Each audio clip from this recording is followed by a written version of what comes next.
ජීවිතවලට ගත හැකි ආදර්ශ බොහෝමයක් මේ බුදුදහම.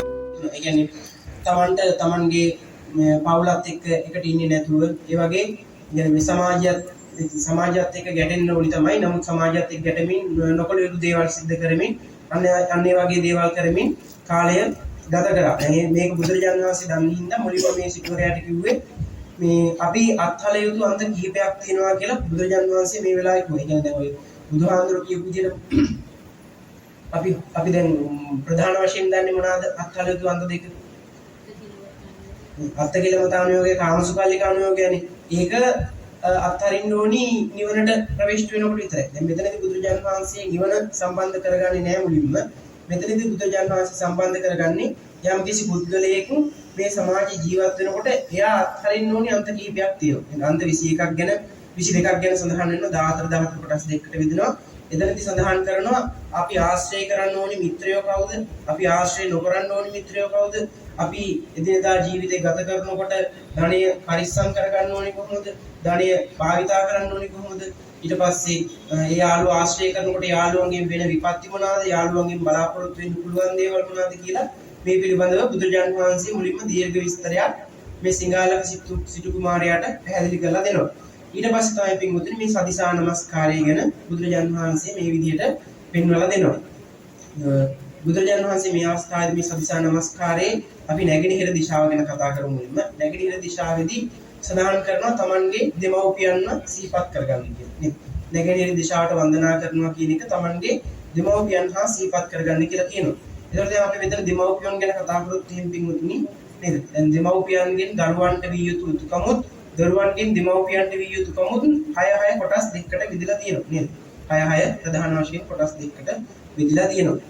මෙතනදී තමන්ගේ දෙමව්පියන්ගෙන් තමයි මුලින්ම දරුවන්ට යුතුකම් ඉටු යුතුවන්නේ. කියන්නේ තමන්ගේ දරුවන් අතපය නොකඩා හොඳ හරියාකාරව නිවැරදි මාර්ගයේ පෙන්වලා දීලා ජීවිතයට අවශ්‍ය කරන අවදාන ලබා දීලා ආගමට දහමට නැඹුරු කරලා ඉවර වෙලා මේ විදිහට සමාජයට ගැලපෙන දරුවෙක් නිර්මාණය කිරීම තමයි දෙමව්පියන්ගේ ඔය යුතුකම් 6 අතර තියෙන ප්‍රධානම යුතුකම් වශයෙන් සඳහන් කරන්නේ. ඊට පස්සේ තමයි මේ දරුවන්ගෙන් දෙමව්පියන්ට යුතුකම් වල තියෙනවා තමන්ගේ දෙමව්පියන් වයසට ගියාට පස්සේ නේ. දැන් කවුරුත් එක විදිහට ඉන්නේ නැහැ නේ. වයසට යනවානේ. තමන්ගේ දෙමව්පියන් වයසට ගියාට පස්සේ ඒ දරුවන් විසින් දෙමව්පියන්ට ඉටුකළ යුතු යුතුකම් ගැන කියනකොට මෙහෙම සඳහන් කරනවා තමන්ගේ දෙමව්පියන් මිය පරලොව ගියාට පස්සේ දැන් තමන් මිය පරලොව යන්න කලින් දෙමව්පියන් මිය පරලොව ගියොත් දෙමව්පියන්ට යාගමානුකූලව සිද්ධ කළ යුතු වතාවක් සිද්ධ කිරීම, ඊට පස්සේ දෙමව්පියන් ජීවත් වෙලා ඉන්න කාලෙදී ඔවුන්ට අප උපස්ථාන සිද්ධ කිරීම,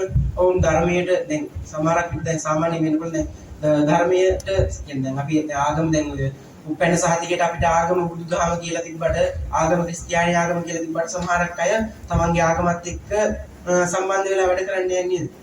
දැන් වයසට යනකොට එහෙම වැඩ කරන්නේ දැන් ඔය සමහරක් මේ සමාජයේ ඉන්න ගොඩක් අය තමන්ගේ දරුවන් පන්සලයි පල්ලියයි එක්ක වැඩ කරනවා. නමුත් මේ දෙමව්පියන් පන්සලයි පල්ලියයි එක්ක වැඩ කරන්නේ නැහැ. අන්න ඒ වගේ ඉන්නවා නම් දෙමව්පියෝ යාලට මේ වගේ තියෙන ධර්මතාවයේ තේරුම් කරලා මරණ බව තේරුම් කරලා ඒ දෙමව්පියන්ට හරි පාර වෙන්නීම අන්න ඒ වගේ යුතුයකම් තමයි දරුවන්ගෙන් දෙමව්පියන් දෙවි යුතුයකම් කියලා බුදුරජාණන් වහන්සේ අවස්ථාවේදී පෙන්වලා දුන්නා.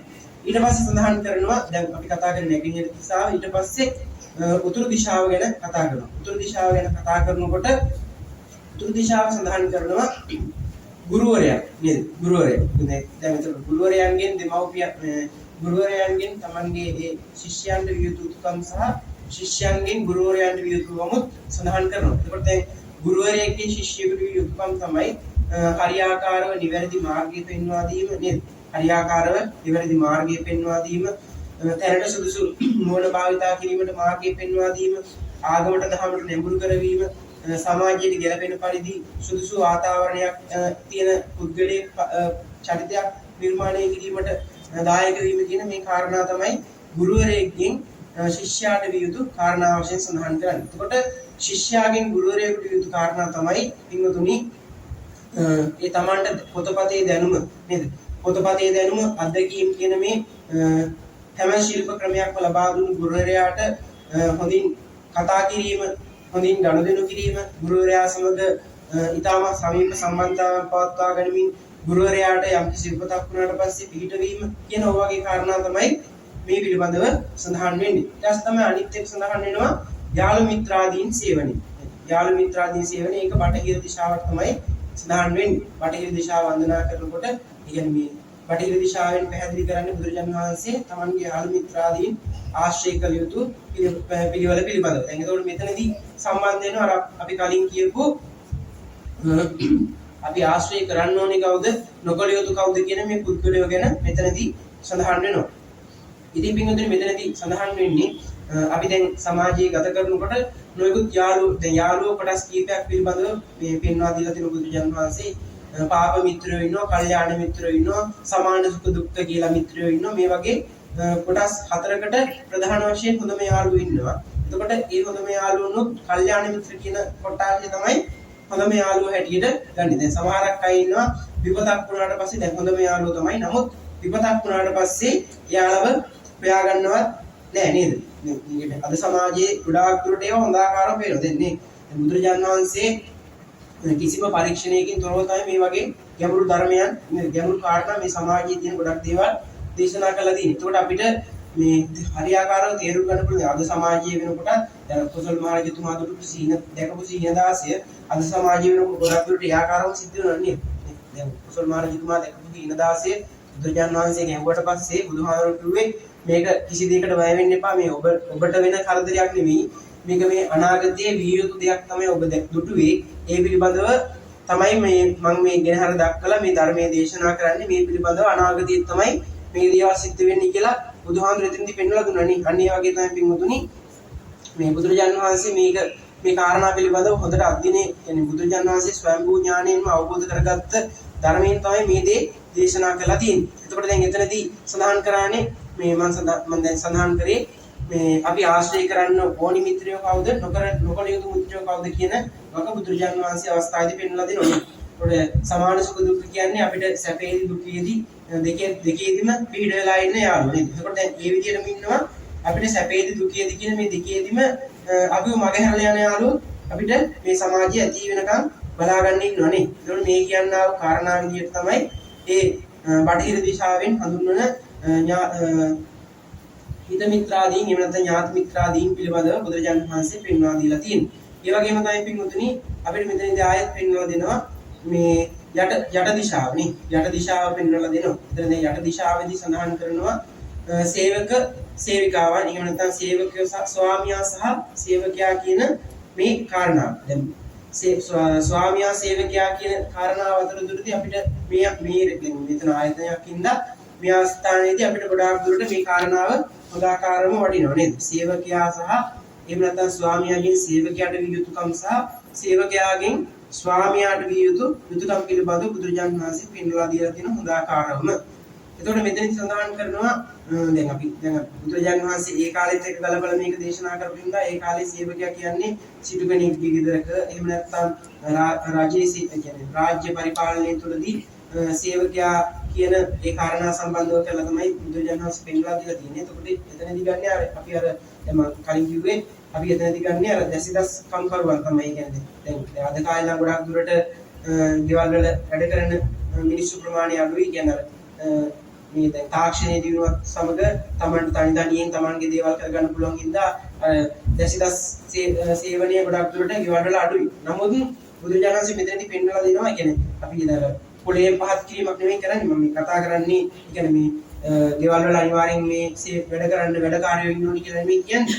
නමුත් අර ඒ කාලේදී රැකියාවක් නැති හින්දා මිනිස්සු සිටුවරුන්ගේ ගෙදර එහෙම නැත්නම් රජයේ ඊටමත් අඩු තැන්වල ඒ වගේ නොයෙකුත් තැන්වල සේවය කරා නේද? එතකොට පින්වතුනි මෙතනදී මම සඳහන් කරන්නේ මේ අපිට මෙතන සේවකයා සහ ස්වාමියා අතර තියෙන පරතරය ගැන තමයි කියන්නේ. සේවකයාගෙන් විය යුතුකම් සහ ස්වාමියාගෙන් සේවකයාට විය යුතුකම් ගැන තමයි මෙතනදී සඳහන් කරන්නේ. එතකොට පින්වතුනි සේවකයාගෙන් ස්වාමියාට විය යුතුකම් වලදී සේවකයා උදෑසනම තමන්ගේ රැකියා ස්ථානයට සේවය පිණිස පැමිණෙන්න ඕන. ඒ පැමිණුණාට පස්සේ තමන්ට අවශ්‍ය කරන ලිපි ලේඛන ආදී සකස් කරගෙන එහෙම නැත්නම් තමන්ට එදිනදා තියෙන වැඩ කටයුතු හරියාකාරව කරමින් තමන්ගේ ඉටු යුතු යුතුකම නොපිළිහෙලා හරියාකාරව ඉෂ්ට කිරීම තුළින් සේවකයාට කියන්නේ ඒ ස්වාමියාට සේවකයාගෙන් කිසිම හානියක් සිද්ධ වෙන්නේ නැහැ නේද? ඒක දැන් මම කියන්න ඕනේ හොඳ ආකාරව දන්නවනේ දැන් කාර්යාලයේ ඉන්න ප්‍රධාන අයට තේරෙනවා පොඩි කියන්නේ දැන් කාර්යාලයේ ප්‍රධානියාට පල්ලෙහායින් ඉන්න අයගේ මොකක් හරි අත පසුවීමක් වුත් එහෙම ඒක කාර්යාලයේ ඉන්න ලොකු එක්කෙනාට දැනෙනවා නේද? හොඳ දැන් පොඩි අය මොකක් දැන් කාර්යාලයේ තමන්ගේ නිලයන්ගෙන් පහත නිලයන් වල ඉන්න අයගේ අති මොකක් හරි වරදක් වුත් එහෙම ඒක ලොකු එක්කෙනාට හොඳටම දැනෙනවා නේද? ඉදිනදා කළ යුතු වැඩ කරලා තිබෙන්නේ නැතුනොත් එහෙම කාර්යාලය ප්‍රධානියාට සමහරකට කේන්ති යන්න පුළුවන් නේද? ඒක සාමාන්‍ය දෙයක්. එන්නේ ඒ හින්දා තමයි එතනදී පෙන්වලා දෙන්නේ බුදුරජාණන් වහන්සේ මේ සේවකයාගෙන් කියන්නේ මේ සේවකයාගෙන් තමන්ගේ ස්වාමියාට යුතුයකම් ගැන උතනදී පෙන්වලා දෙනවා. එතකොටම තමයි ස්වාමියාගෙන් සේවකයාට යුතුයකමුත් බුදුරජාණන් වහන්සේ පෙන්වලා දෙනවා පින්වතුනි. ඒ කියන්නේ තමන්ගේ සේවකයාට අවශ්‍ය වෙලාවට අවශ්‍ය කරන ලිපි ලේඛන ආදී බාර දීලා නේද මේ වැඩේට සුදුසු කෙනාට සුදුසු වැඩේ පවරලා නේද නැත්නම් දැන් නුසුදුසු කෙනාට නුසුදුසු වැඩක් පවරවුවොත් මේක සාර්ථක වෙන්නේ නැහැ නේ. සුදුසු පුද්ගලයාට දැන් වාහනේ ඩ්‍රයිවිං කරන්න පුළුවන් කෙනාට තමයි වාහනේ ඩ්‍රයිවිං කරන්න. ලියන කෙනාට වාහන ඩ්‍රයිවිං කරන්න දීලා වැඩක් නැහැ. එයාට ලියන්නත් පුළුවන් නේ. අන්න ඒ වගේ තමන්ගේ ස්වාමියාගෙන් සේවකයාට විය යුතු යුතුකම් ගැන බුදුරජාණන් වහන්සේ පෙන්වලා දෙනවා.